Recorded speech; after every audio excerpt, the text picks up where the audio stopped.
Welcome into the Rob Bro Show. I am Rob Bro. I am the host. You are the co-host. You can co-host today by commenting on the Starting Line chat line. The Starting Line chat line brought to you by Starting Line Counseling. StartingLineCounseling.com for a free 15-minute consultation with Chase, two-time Texas Tech graduate, or you can go in person, Gunner, Texas. Carson, some breaking news as we come on to the program. Head coach of the Los Angeles Lakers, Darvin Ham, fired. These are the coaches that have been fired from a LeBron James team: Paul Silas, Mike Brown, David Blatt, Luke Walton, and Frank Vogel. So that is the third, I believe, Lakers coach he has fired. The first three, I believe, were with the Cavs. The Los Angeles Lakers have dismissed Coach Darvin Ham. Sources tell ESPN in 2 seasons, Ham was 90-74 with a Western Conference Finals berth, 2 play-in victories, and an in-season title. The Lakers lost in 5 games to Denver in the opening round. This is the first season since 2005, Carson, I heard this yesterday, that a second-round playoffs won't include James, Curry, or Durant. Pretty crazy, right? That's pretty crazy. I mean, those 3 guys are usually on the best teams. It's not very often that at least one of the 3 is not either in the finals or at least in the conference finals. Yeah. So yeah, crazy, but also you go back to the coaches stuff for the Lakers. Like it's not the coaching that's the issue. I don't think it's coaching. Look, it's like blaming a manager in Major League Baseball for being the Oakland A's, right? Like it's not the manager's fault you suck. It's a aging roster with good young talent, yeah, but the superstars, quote unquote, are aging. Is Anthony Davis.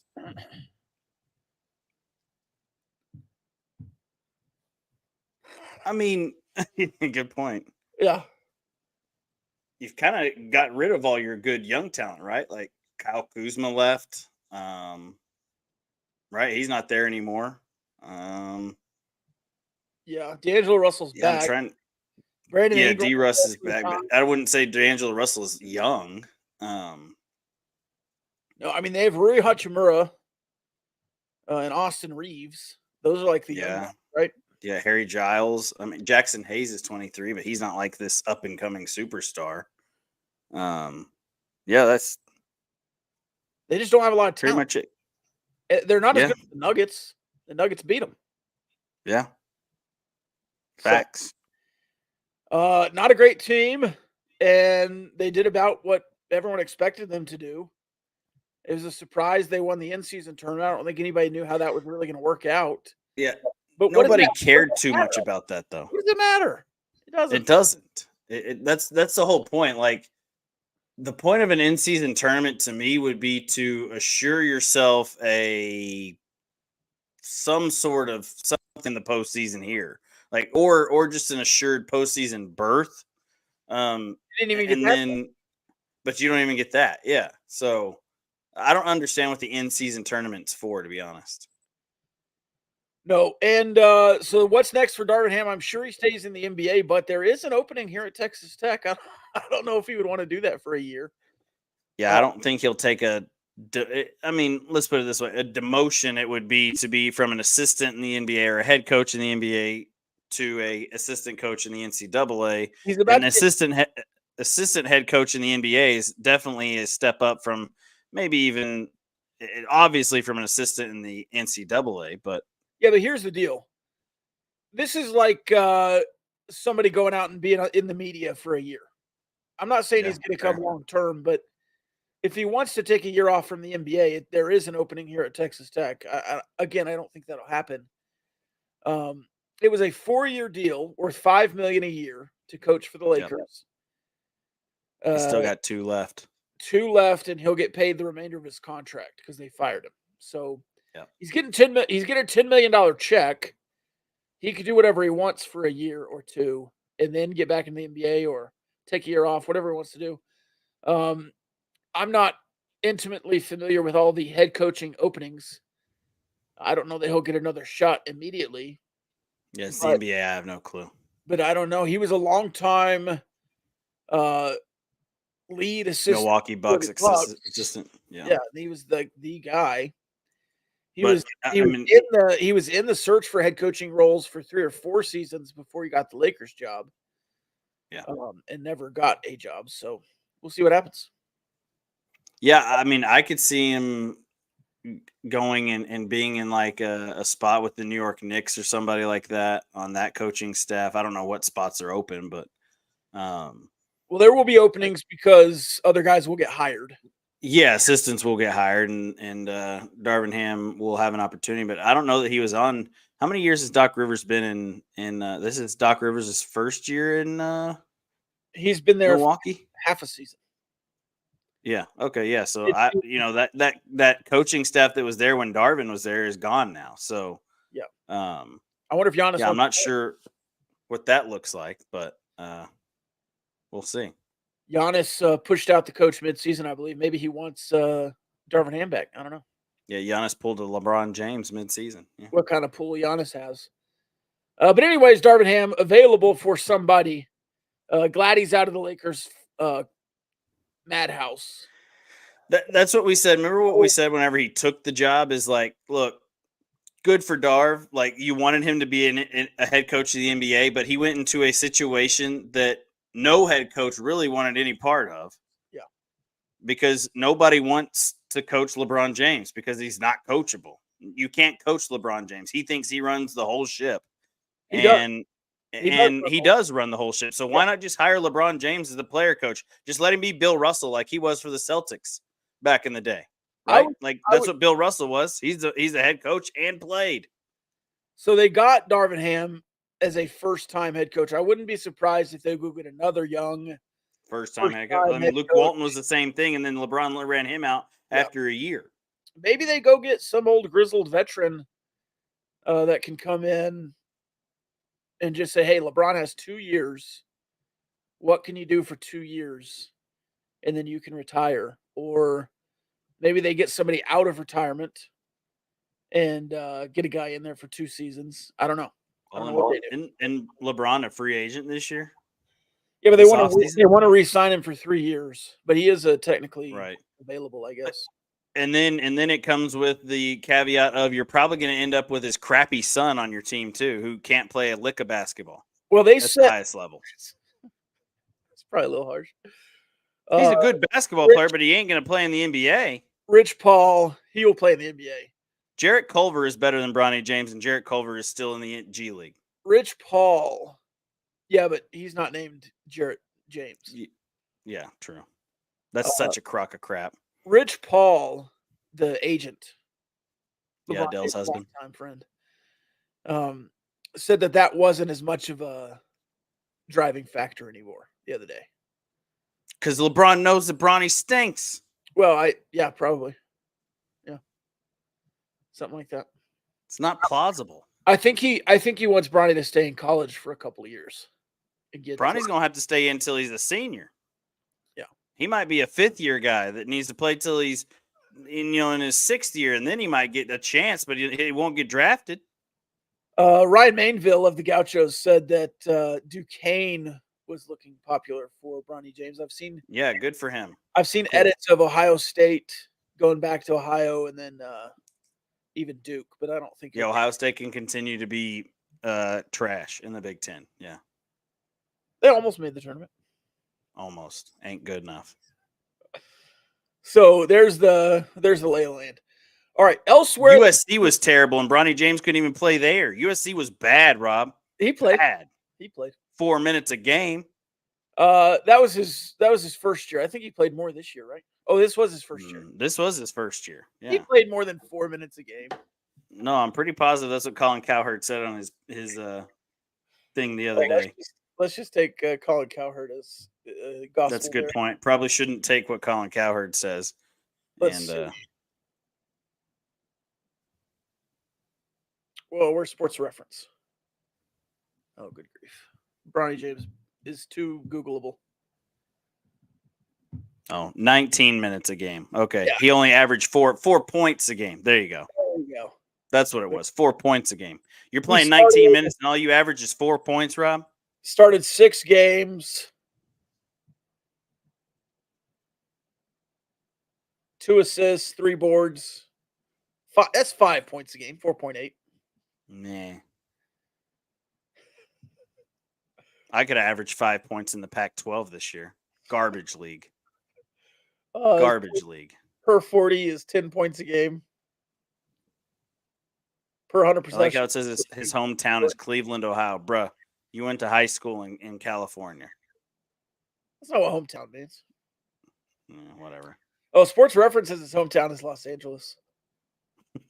ESPN says it's Cleveland, Ohio. High school, Sierra Canyon. Yeah. High school to the stars. All right. Kids. Moving on from Bronny. Enough with Bronny James, yeah. The Texas Rangers beat the Nationals in a series, but Nathan Eovaldi in 5 2/3 was really good, and then got pulled for groin tightness, which made me feel a lot better when I saw that versus arm tightness. Yes, you never want to hear the old arm issue, especially with as old as Nathan Eovaldi is. Did you see who had arm tightness though in his rehab start? I did not. Max Scherzer. That's not good. So I told you at the beginning of the year that I don't think Max Scherzer will pitch again. When I don't know why he was trying to ramp up so fast. Just take your time. I don't know. Yeah, man. Yeah, man. Like, let's see where we're at in a month. Now they'll go play the Royals in a 3-game set, and then the Athletics in a 4-game set, with a doubleheader on Wednesday. It looks like. Was that a reschedule or is that a? So they can keep Thursday off. No, it just looks like a planned doubleheader. Sweet. I like that Major League Baseball is doing that, to be honest with you. So you can keep the full travel day instead of playing like a nooner. Yeah. Yeah, I like that. Going to Colorado. Well, that's in Oakland, right? It is a road trip. So in Kansas City, in Oakland, in Colorado would be the road trip. Not bad. Not bad. I mean, that's you're playing a doubleheader in Oakland. At least it'll keep some fans at the game. Yeah. all 2,200 of them. Or they'll just show up for the second one. Right. Yeah. That could be it too. The Mariners take control of the AOS this week. They are a half game up on the Rangers, 17-14, 17-15, respectively. The Athletics in third, 15-17. They went on a run there. They're 7-3 in their last 10. That's not bad. And the Royals, second there in the American League Central, 19-13. They're a game and a half back of the Guardians. The Tigers, my pick in that division, 2 games back at 18-13. The Twins, who've won 10 straight, are 17-13. So that's a really tight division right now. The Royals. We should have wrote down who we picked in division leaders. Of course, I know who I picked in the AL West. I picked Houston to win the division, and I'm okay with the way that they're playing this year. I did write it down. You want to did? Perfect. Yeah. Let's go to sheets. That's right. I remember you now that you put it in the Excel. You had the Twins. Oh, I went back. They got a winning record. I picked the Royals over the Tiger. They're a game and a half back. So there you go. I picked the Royals. Oh, and then neither of us picked the Guardians. I picked Bobby Witt Jr. as the MVP. As the MVP. He's playing really well this year, Rob. He is. But he's playing really well. We need the Royals to be good enough for him to win that MVP. Bobby Witt Jr. gaining ground on Juan Soto in MVP race. That's the first article there. The Royals need to stink in the next 3. That's all we need. Like, get swept in the next 3. Let's Bobby see. Witt can go off. AL MVP odds plus 220 currently for Juan Soto. Bob Witt Jr. plus 420 second. Then you have Gunnar Henderson at plus 460. Gunnar Henderson's having a good year. I wish Kid can play. Kid Josh can play a little bit. What do you think about old Josh Smith being the best player on the Rangers since Josh Young went down? I mean, when Josh Young was hurt last year, um, Josh Smith filled in and he played well at times. Josh Smith has stretches of really, really nice baseball, right? Like he's a good ball player. The year before that, before they brought Josh up, I thought Josh Smith had a good season. To be honest with you, you were a terrible team, but he kind of shined late in the year and looked good. He was a guy that had been like a traveler. He's just bouncing from team to team in his career. But I think that the Rangers have really liked this guy, and I think he's kind of the more comfortable he becomes on a team because he's never really been on a full team for a full season. I don't think in his whole career, other than maybe the minor leagues. But he's bounced around through so many organizations. Well, he's been on the Rangers for 3 straight years. Yeah, 3 straight years is what I mean. He's finally feeling comfortable and like he's got a spot, and he's just playing free now. Like he's not playing to earn a job so much as he is just playing the game of baseball. Right? There's a big difference in pressing to try and keep yourself up in the big leagues and not getting demoted or whatever because you go 2 for your last 10, and then that's all you get, and then you're back down in AAA. Like I think the guy's comfortable. He knows his role. He plays that part really well. There's a lot to be said about how good of a baseball player you can be when you're playing the game free and clear without worry. Yeah, and can just go out and get it. but okay, he's got 100 plate appearances in 31 games. Okay, played 90 games last year and 73 games his first year. Right. He batted 197 in 2022, 185 in 2023. He's been 318. Yeah. He needs one more RBI to set a career high. But between the last 2 years, he's been up and down. That's what I mean. Like it's the fluctuation between league to league that it's tough for guys sometimes. He's only played with the Rangers.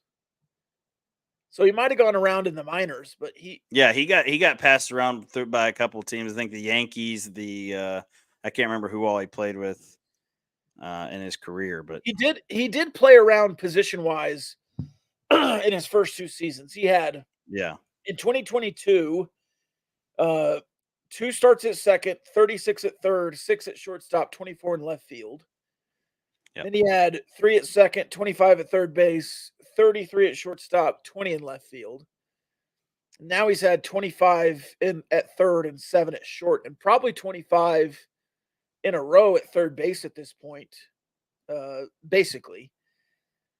Because mostly he was subbing for Corey Seager as Corey Seager was kind of getting ready early in the season. But he's been exemplary, and he's played pretty good defense. Over there at third, he made a play behind the bag this week that people were saying Josh Young wouldn't make, and I thought that was ridiculous. Josh Young absolutely would have made that play. Josh Young makes almost every play that any third baseman can make in the major leagues. Josh Young can make it. And people are saying now that Josh Smith is over there that Josh Young has a weak arm. I just don't understand. I don't understand why people say that Josh Young is not a plus defender. Yeah, I don't understand that either because Josh Young is very much a plus defender. That was like it was the conversation coming out. Yeah. And so people just stuck with it. But I've never seen him be anything other than a plus. He was a great defender at Texas Tech. So good that they moved him to short in his final season at Texas Tech. Yeah. And he's been great. Maybe he had some struggles in the minors, but he's great at the major league level. Yeah. So and that's what it was about Josh Smith. He played for 4 teams, whether minor league baseball, because he got traded, I think, in that. So he played for 4 teams in that 1 year. He played 78 games, and he played for 4 teams in those 78 games. That's nuts. So that's what it was. That was the well-traveled bit of Josh Smith right there. But yeah, the people that are watching Josh Smith and say that Josh Young can't do certain things or doesn't have the strong arm don't know what baseball looks like. Like that's what I would say. Well, I've seen some credible baseball writers saying this. Yeah, there's baseball writers just like to get clicks too. Oh, they love it. But Josh Young was one of the better fielding third basemen last season. Yeah, and Josh Smith is a 976 fielding percentage, and all year last year, Josh Young had a 988. Yeah. So I don't know. He didn't have an error in the first couple of games this year either. He only played 4 games this year. That's crazy. I thought he played more. Yeah, because he got smoked on the hand. I just forgot that was in the second series of the year. I thought it was the third or fourth series. Yeah. Man, that is second series of the year. It's been a while frustrating since he's been out.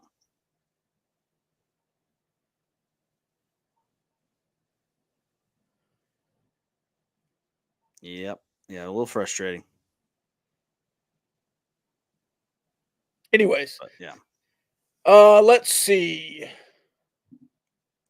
So that's the Texas Rangers. Now we'll go to the Texas Tech Red Raiders. They'll host Oklahoma. It's their their final weekend at the Law. Starts off with a 6:30 first pitch tonight, Saturday, Sunday, both at 2 p.m. And the Rangers are dead 12-12 in the Big 12. Oklahoma 15-16. So a series behind. It'll be Ryan Free versus Braden Davis tonight, a very even matchup. And then you'll have Kyle Robinson and Kyson Witherspoon, a very even matchup. You probably lean Kyson Witherspoon there. And then it'll be Mac Hewer and Brendan Girton, another really even matchup. You probably lean Mac Hewer there because he's able to go the distance a little bit better than Brendan Girton.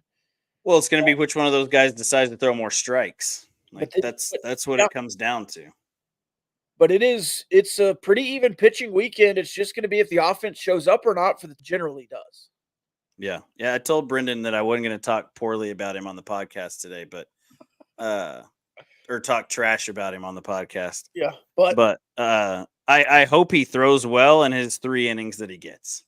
Let's put it that way. And I hope that Mac Hewer throws really well for 5 innings.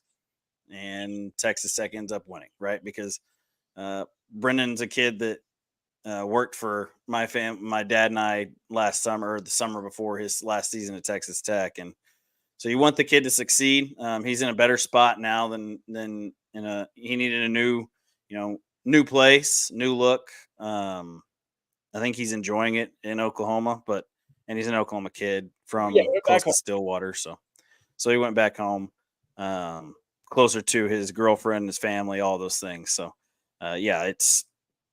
I hope Brendan throws well. I hope Mac Hewer throws well. I hope it's a great game on Sunday. Like, you don't want what happened in Norman on Sunday, and Brendan was a part of this. It was actually game 2 of the 3-game set. They had to play a doubleheader on Sunday because this was game 3. They played a doubleheader, but game 3, I think Texas hit like 9 home runs. Oklahoma hit 6 or 7. The final score was like a football score. Yeah. The ball was just flying out of the yard, but you hope it's a pitcher's kind of deal on Saturday. But if there is going to be one guy that struggles, sorry, Brendan, it's going to be you. So Girton kind of had pitched his way out of the starting rotation. Yeah. He's got 7 starts, 11 appearances, but he's only got 1 decision, and that is a loss. So he's pitched, into the game where Oklahoma has been in the game when he's left. He's got a 5.46 ERA. Hewer has a 6 ERA. So it's not like you have one guy way better than the other. It's just that Hewer has generally pitched deeper into games. He's a 4.4 record. He's given up 3 home runs.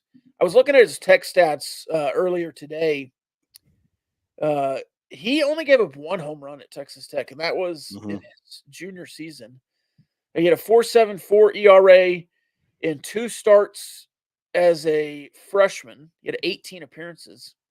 He had a 4.08. And then he had the shoulder. He had the shoulder issue in his second year. He did not play in conference play. He was hurt before conference play in that season. Yep. And then last year he had 7 starts, 15 appearances.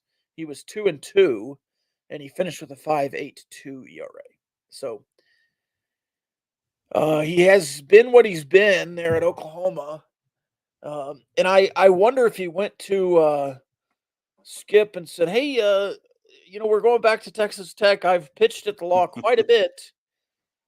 Let me start here. I know how to pitch at Dan Law." I wonder if that was a conversation that they had, or if it's just, you had last Sunday or the Sunday before, and they're just like, "All right, Gurton, you've had a couple of weeks off as a starter. Let's get back into the rotation." Yeah, I mean, it could be one of both. It could be a little of both. I think that their Sunday starter role has kind of flip flopped back and forth for Oklahoma this year. They're kind of like what Texas Tech was earlier in the year, and then Matt Cure kind of showed that he was the guy that needed the rotation spot. And then obviously you've kind of shifted Kyle Robinson back from Friday to Saturday. Things have been in motion for the Texas Tech starting rotation just as much as Oklahoma's has, except for maybe Friday and Saturday. Oklahoma's has been pretty set. But their Sunday rotation has kind of just been kind of Johnny Holstaff it.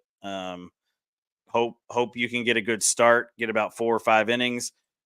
Brendan pitched really well early in the year in this role. He pitched really well against Tennessee when Oklahoma beat Tennessee in the early classic that Texas Tech played in there at Globe Life Park. But yeah, I think Brendan, the thing for Brendan is he has the stuff. It's the control issues that hurt him, much like what Texas Tech pitchers have issues with. Like, it's not that you don't have the good stuff. It's not that you don't throw a great heavy sinker at 96 miles an hour. You just got to throw it for strikes. And then when you don't throw it for strikes, dudes hunt dead red. And whenever you throw it right down the pipe, they're going to pipe it. And you hang it, we bang it, is the old saying. So, yeah, I think that it should be a good series, good test for Texas Tech. And Oklahoma's been swinging the bat really well. I mean, they don't have a ton of guys that just pop off the charts at you hitting the long ball. I think their leading home run hitter, I think he has 9. Bryce Madron has 9. I think is what I saw when I looked at their stats. But you've got 4 or 5 guys hitting above 300. You've got some guys at the top of the order that just get on base and cause havoc. So this is a tough Oklahoma lineup. Texas pitching.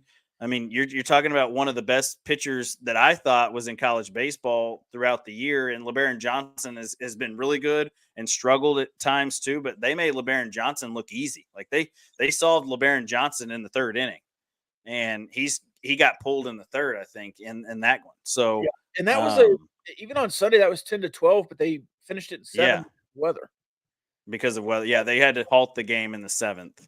Oklahoma City after the top of the 7th. Could have won that game if they had played the rest of the night. So before, I'm going to say March 19th, Oklahoma was having an unreal start to the season. That's early in the year, okay? Yeah. They swept UCF. They swept TCU. They started 6-0 in Big 12 play. Then on March 19th, they lost to DBU 6-0.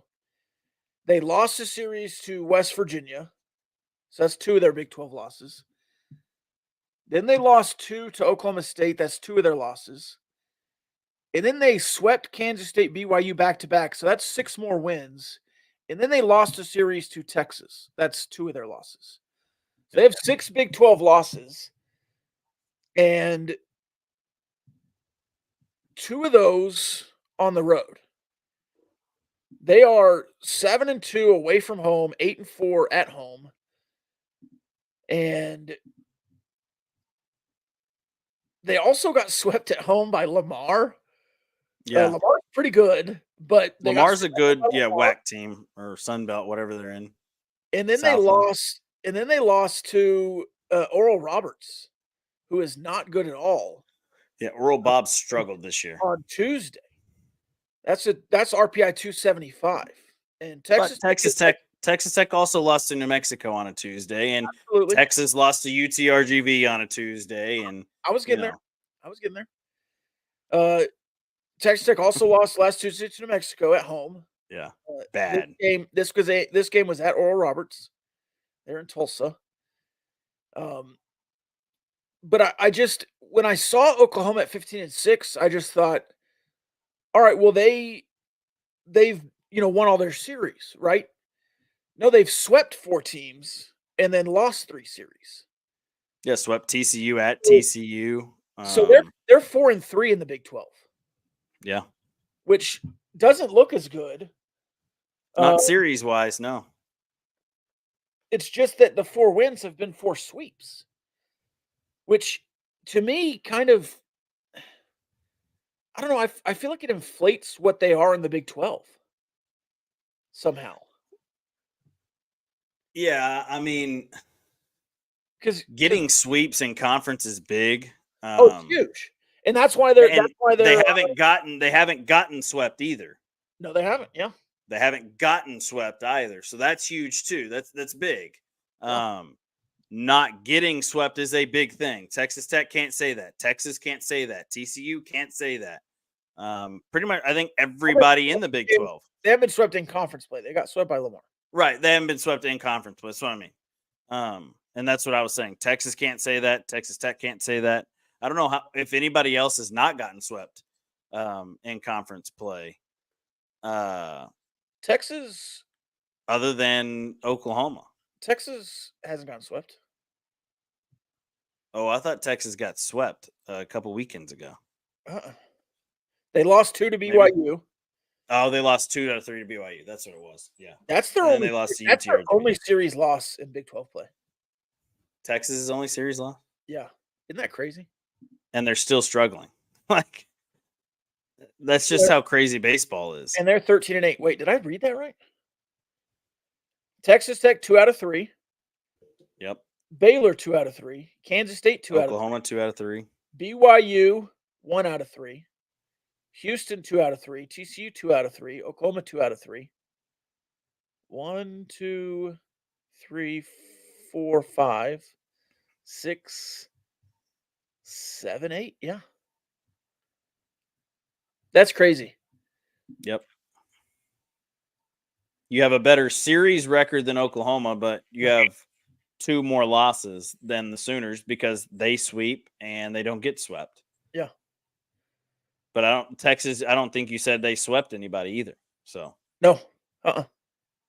They're either 2 out of 3 or 1 of the 3. Yeah. So who's the better team? Yeah, good point. I mean, the better team would obviously have people would say Texas because they won the head-to-head. But you only played 7 innings in a game where the ball's just flying out the yard. Yeah. So currently Texas Tech 12-12. They have lost 3 straight in the conference. They got swept by Kansas. That's such a misnomer too. Texas Tech is a bad baseball team right now. And in front of you is Cincinnati, Kansas, Texas, West Virginia, Oklahoma State, Oklahoma. You still have the top 2 teams left on your schedule. How about UCF? The RPI currently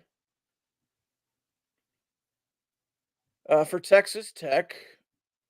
Oh, I clicked off it. Hold on. At 38. The highest was 25. TCU right there at 37. Kansas State at 35. UCF at 31. West Virginia 30. So you have an opportunity this weekend if you win 2 out of 3 to get past those teams or at least back in the mix. Oklahoma at 26. They're -8 on the week. Oklahoma State -4 on the week. So that's a little bit of a struggle for Oklahoma and Oklahoma State. Oklahoma State down 4 in the week after sweeping BYU and playing Wichita State 21-6 in 7 innings.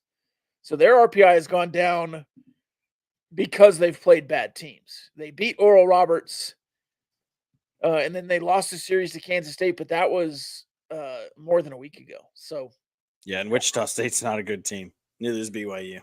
No, Wichita State currently 131 in the RPI, but under 500, and BYU 126, but under 500 as well, 17 and 20. Yeah.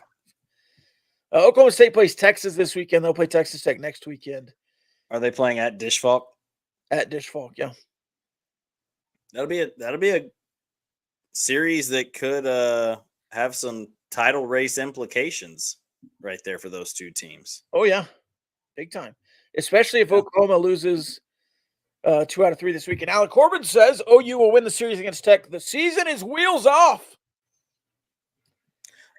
It's hard to disagree with Alan Corbin and the every bit of that. I think Oklahoma will win the series too. I hate to say that, but the way that Texas Tech is playing, the way that they're pitching, the way that timely hitting has just gone awry. Why are you wheels off? Because you lost to Kansas? Your wheels off because of just how the last few weeks have gone. Like, look, you swept. You felt good after West Virginia. I thought you played really well, but I thought West Virginia played really bad. Then you just get boat raced by New Mexico at home. It's a Tuesday game. I get it. Midweeks.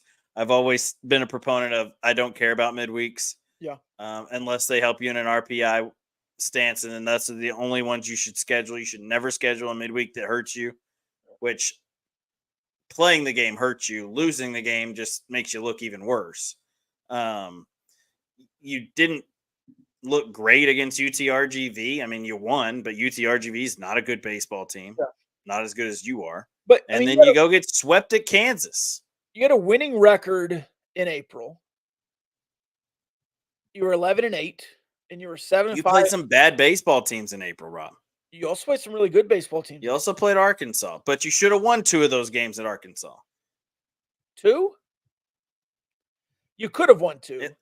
You could have won both. You should have won 1 of the 2 at least. Yeah. Yeah. And then in conference, you had an opportunity to win both. You were 7-5 in conference play with 2 sweeps. 3 sweeps. You swept West Virginia. You swept Houston. Houston's a bad baseball team right now.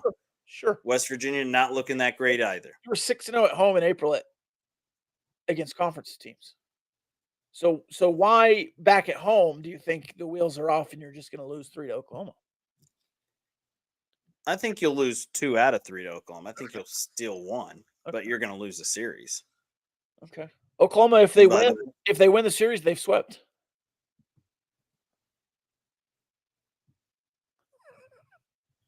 That math ain't checking out in my head. All the series they've won, they swept. They have 4 sweeps. Isn't that what we just? Oh, yeah. Good point. Yeah. Every win has been a sweep. Yeah. UCF sweep, TCU sweep, West Virginia series loss, Oklahoma State series loss, Kansas State sweep, BYU sweep, Texas series loss. Yeah.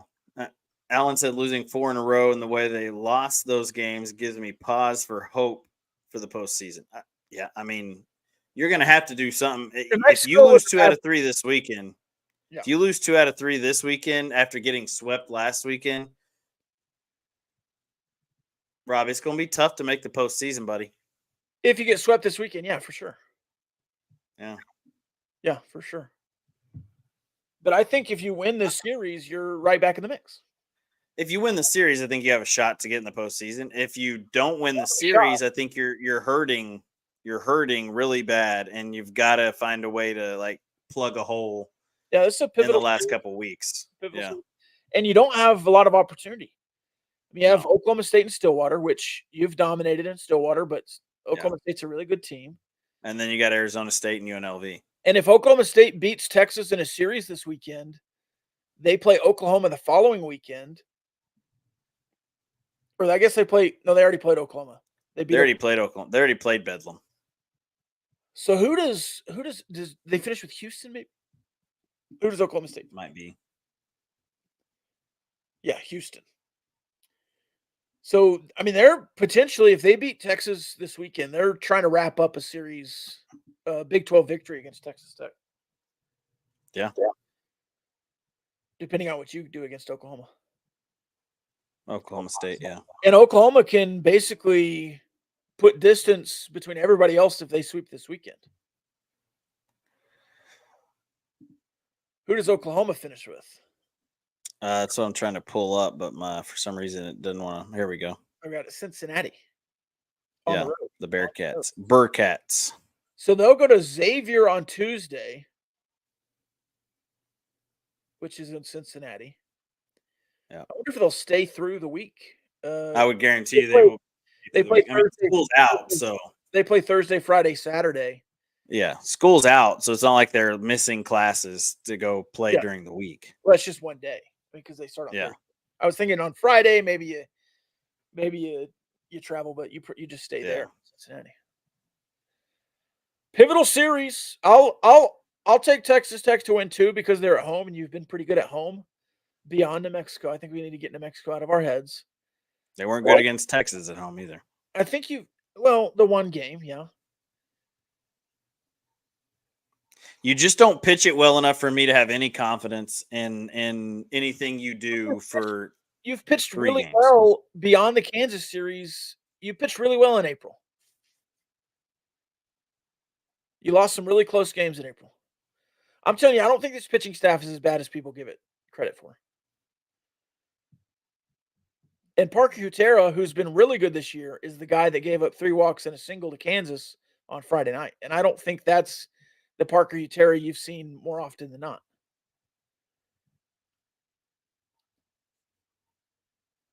Free has been really good. Yeah, he's been good. Here's the thing, though. Like, when they're good on the mound, they score 0 runs. They can't score runners in scoring position. On the road, I think they can't they can't scratch a run across. They don't know how.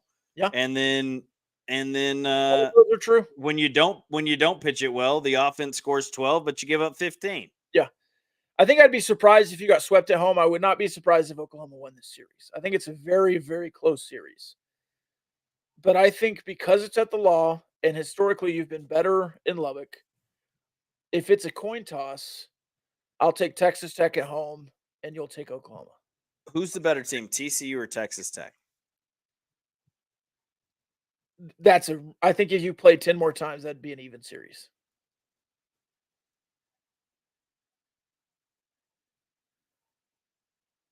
Could be. Yeah, could be. Oklahoma swept TCU. So if you're saying both of those two teams are even, and in those sweeps against TCU, I don't know that many of them were like totally close. Were they 1-run games, 2-run games? I know the ones that I watched was like a 5-run game or 4-run game.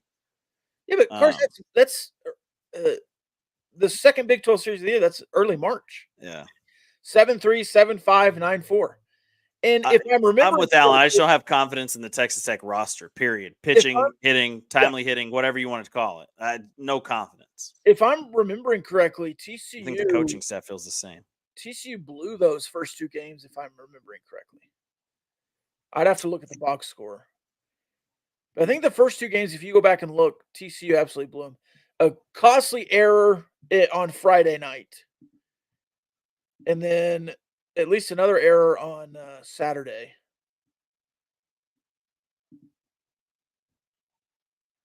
I'd have to pull up a box score, but yeah, they lost 7-3.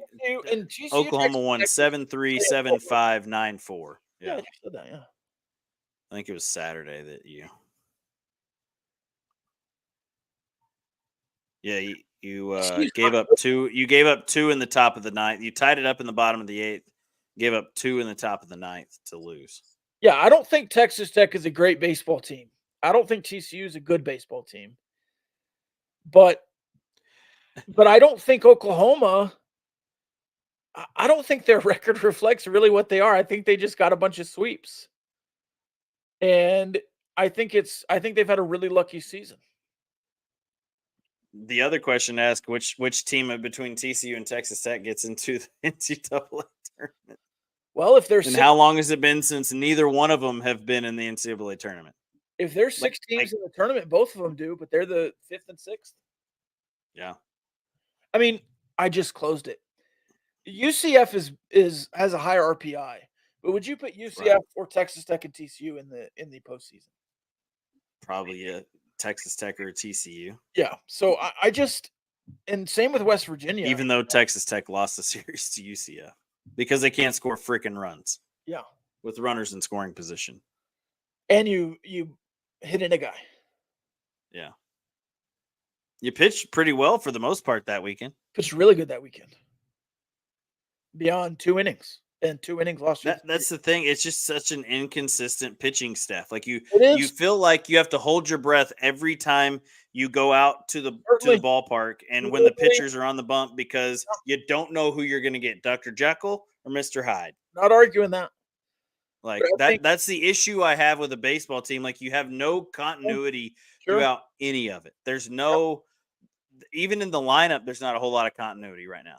Yeah, I agree. I mean, TJ Pompey was 1 for his last like 34.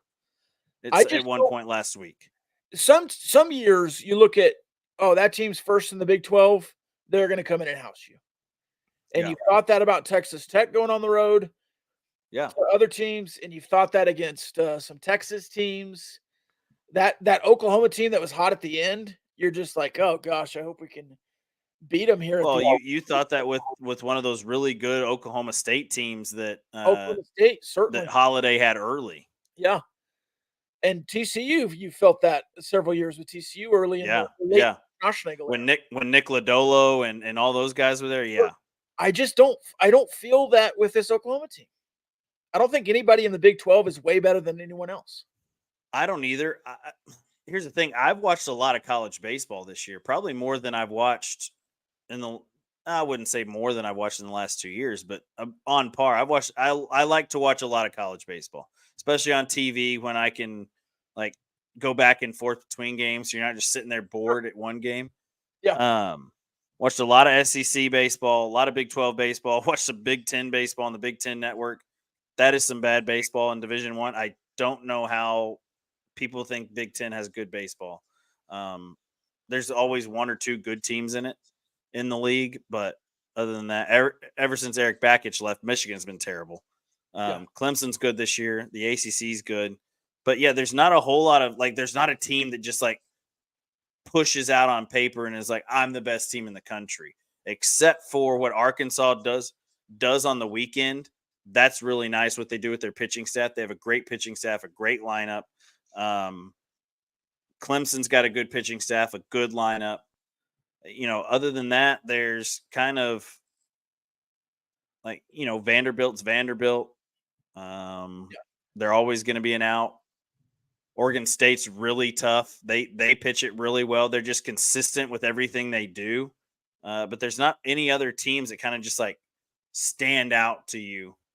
Texas A&M is very talented. Those are the teams that I've seen that kind of stand out in my mind. The rest are kind of even, right? It's like, what are you going to get on any given night? And everybody's got dudes that throw hard, that pitch it well sometimes, and then they have guys that don't pitch it well the other times. So, or lineups that go cold. It's hard to dictate and tell who's going to be who in college baseball, and that's what you get with 19 to 22, 23-year-old human beings. Sure. Yeah, Texas Tech is I'd say if there's a top tier, a mid, just right below that tier, and then a middle tier, Texas Tech is right at the bottom of that middle tier, almost down to, and those three tiers are the teams that are in the tournament, right? Those are the 1 through 4 seeds. I think Texas Tech is just sitting there right near the bottom of that. And my headphones stopped working, so hold on. I'm telling you, we don't pitch well. Tech walks way too many, and a late lead is never comfortable. Texas Tech in 24 Big 12 games, it's 109 walks. That is 4.56 per game. Oklahoma has 90 walks, but in 21 games, that's 4.3 walks per game. It's 0.2 more walks per game than Oklahoma. I'm telling you right now, like I said, watched a lot of baseball this year. College pitching now, they're throwing harder. They're throwing harder. Yes. They have better stuff than you've ever seen in college baseball, but they're not throwing as many strikes. And I think it's because hitters are a little bit more advanced because they see these guys, these hard throwers, the flamethrowers throwing in high school. You're getting that in high school now versus when I was in high school, we'd go to the Perfect Game tournament in Atlanta, Georgia, which is the top of the line dudes playing against, everybody. And you'd see it there by 4 or 5 guys, but you didn't see it almost every single game. They're getting that every single game at a tournament like that. They're getting it at Stillwater High School, where Jackson Holliday's brother throws at shortstop, and then he Then he comes in and darts the outside corner at 92. Bobby Witt Jr. was throwing 94 in high school off the mound and then playing a really nice shortstop. Like, you're seeing it more often in the high school levels because of strength conditioning programs at the high school level, all of these things. Hitters are more progressed now on how to take on like separating balls and strikes. Tim Tedlock says it all the time. Can we separate balls and strikes better than the other team? That's how we win. And I think a lot of it has to do with the hitters are more advanced, and 96, 95 doesn't look as fast as it used to these guys. Like when you used to, 95 was just like you blow it by a dude and he's going to swing at it at the eyeballs. Now everybody's laying off of it because that's what you see. Yep. And you see it in practice. So I don't know. I think a lot of people watch college baseball and they only watch Texas Tech. And so they don't really get the grasp of college baseball. All right. Well, we're wrapping up. Can you hear me at all?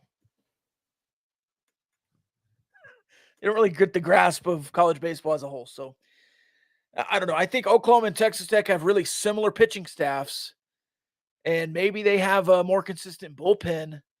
But I think also they've just swept some guys. So, all right, that's it. Carson will take Oklahoma this weekend. I'll take Texas Tech, and we'll reconvene on Monday.